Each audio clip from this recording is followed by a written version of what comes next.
Bonjour Beautiful People. Alors aujourd'hui, on va parler du Student Visa. Beaucoup de personnes viennent nous voir pour avoir des informations, parce qu'en général, ou ils sont sur un Working Holiday Visa, ils sont intéressés pour rester plus longtemps en Australie, pour faire des études dans certains domaines, ou essayer de rester de manière permanente en Australie. Qu'est-ce que c'est le Student Visa? D'abord, il faut que vous sachiez qu'il y a 3 options d'études. Ou on peut étudier des cours d'anglais, qui est en général l'étape première pour beaucoup d'étudiants internationaux. En deuxième choix, vous avez les cours professionnels et ensuite les cours universitaires.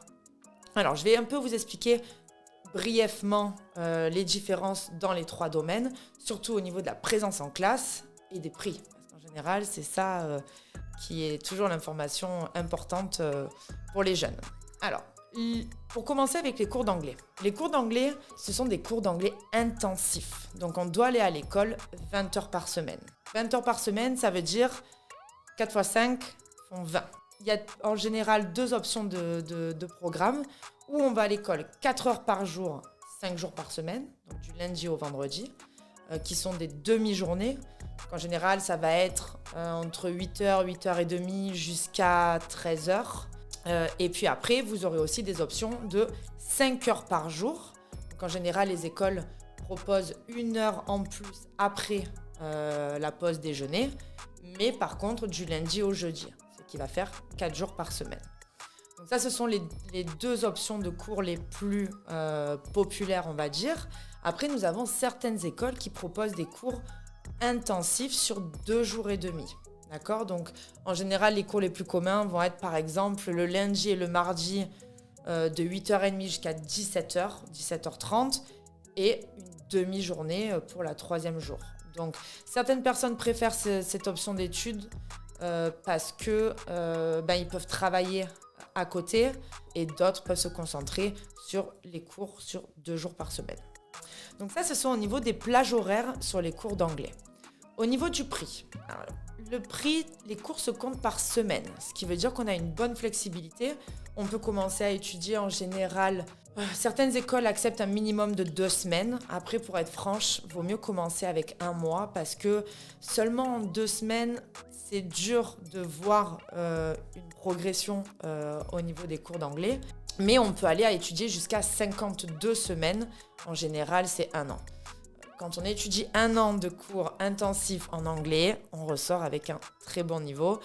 C'est un très bon investissement que je recommande à tout le monde. Je l'ai fait moi-même personnellement, parce que c'est vrai que je suis arrivée en Australie, je ne parlais pas anglais, et ça a été le meilleur investissement. Et la qualité d'éducation en Australie, ça vaut le coup. Alors, je vais dans une autre vidéo vous parler un peu plus en profondeur au niveau des cours d'anglais, pour savoir comment ça se passe, comment ça se déroule, les professeurs, etc. Dans cette vidéo, je vais juste continuer à vous donner des informations sur chaque option d'études. Donc, comme je vous disais tout à l'heure, la 2e option d'études, ce sont des cours professionnels. Qu'est-ce que c'est les cours professionnels? En Australie, ce sont les diplomas et les certificates. Ok, donc si on veut comprendre un peu les équivalences par rapport avec nous en France, ça part du niveau CAP, BEP jusqu'à un niveau BTS. Donc, qui est un bac plus 2. Donc, quand on arrive à un niveau diplôma, advanced diplôma, en général, c'est l'équivalent d'un bac plus 2 en France.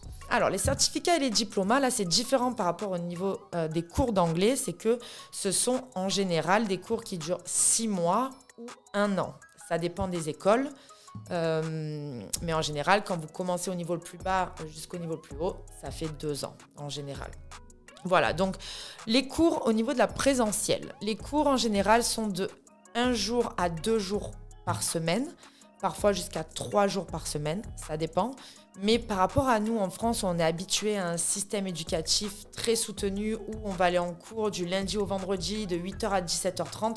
Ça n'a rien à voir, c'est vraiment différent ici en Australie parce qu'ils partent du principe que c'est plus de travail personnel. Donc du coup, on va un peu moins en cours, mais on attend de vous de faire plus d'assessment, de recherche et de travail personnel, tout simplement. Pourquoi j'explique ça? Parce que j'ai beaucoup de réactions au début où certaines personnes s'attendent à avoir des œillères et aller beaucoup en cours et me disent « Ah, la qualité d'éducation, pas la qualité, mais c'est pas pareil que nous en France, je suis pas habituée, moi j'ai besoin d'œillères. » Bon, c'est vrai que c'est vraiment différent parce que pour nous, Ils appellent ça ici du full-time studies, mais c'est vrai que par rapport à nous, ça correspond en vrai à du mi-temps parce qu'on va à l'école 20 heures par semaine. Voilà, donc ça c'est au niveau de la présence en classe.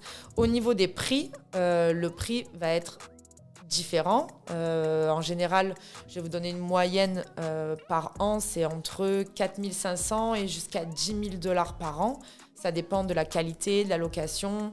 Il y a beaucoup de facteurs à prendre en considération. Quel genre d'études vous faites? Parce que forcément, quand on fait des cours qui sont un peu plus spécialisés, par exemple tout ce qui est artistique, musique, c'est vrai que forcément les équipements, les logiciels que vous allez utiliser, les campus, parce que forcément, par exemple, quand on fait de la photographie, il va falloir utiliser Photoshop, des appareils photo, des ordinateurs, où en général ils équipent avec des ordinateurs Mac. Donc forcément, l'investissement est plus important. Donc les prix vont être évidemment plus conséquents par rapport à des cours, par exemple en business ou en leadership management, marketing, où on va pouvoir avoir un coût un peu plus réduit parce que l'investissement n'est pas aussi haut, tout simplement. Alors, pas de panique. Ici, en Australie, on n'a pas besoin de payer la totalité de nos cours et c'est un des plus gros avantages. C'est pour ça que beaucoup d'entre nous font le Student Visa. Je n'avais pas les moyens de mettre 7 000 $ dans une année toute seule. Enfin, je veux dire, upfront. Ce qu'on appelle upfront, c'est à payer tout d'un coup. Donc l'avantage, c'est les flexibilités de paiement. En général, les écoles acceptent que l'on paye ou tous les mois ou tous les 3 mois. Donc ce qui nous permet quand même, l'avantage en Australie, c'est qu'on peut travailler 20 heures par semaine à côté de nos cours, ce qui nous permet de payer également nos études et notre vie étudiant et la vie de tous les jours également. Voilà, donc ça c'est au niveau des cours professionnels. Au niveau de la voie universitaire, alors on a une très bonne réputation en Australie parce qu'on a des universités qui sont World Top Ranked. Donc, c'est des universités qui sont classées dans les meilleures dans le monde. Alors, évidemment, ici, donc, par rapport à nous, ça va être, les diplômes vont être des licences qu'on appelle ici Bachelor Degree ou Master Degree. Ou après, on peut continuer avec de la recherche et faire un PhD qui est un doctorat. Là, c'est un peu différent par rapport à nous. Les moyennes des prix en général sont entre 20 et 30 000 $ par an. Mais la qualité d'éducation, les ressources, il y a des campus énormes. Vous avez beaucoup de soutien de la part des universités qui vous préparent dans le monde du travail, qui vous donnent des successful coachs pour vous aider vraiment à rentrer dans la vie de tous les jours et vous donner tous les outils pour pouvoir réussir et avoir le meilleur apprentissage de la vie après vos cours à l'université. Voilà, donc ça c'est un peu au niveau des options d'études et de l'éducation en Australie. Si vous voulez avoir un peu plus d'informations, n'hésitez pas à nous contacter. Si vous voulez sinon avoir plus d'informations dans chaque catégorie, regardez les autres vidéos parce qu'il va y avoir des nouveaux contenus où on va vous expliquer un peu tout ça en détail. Merci!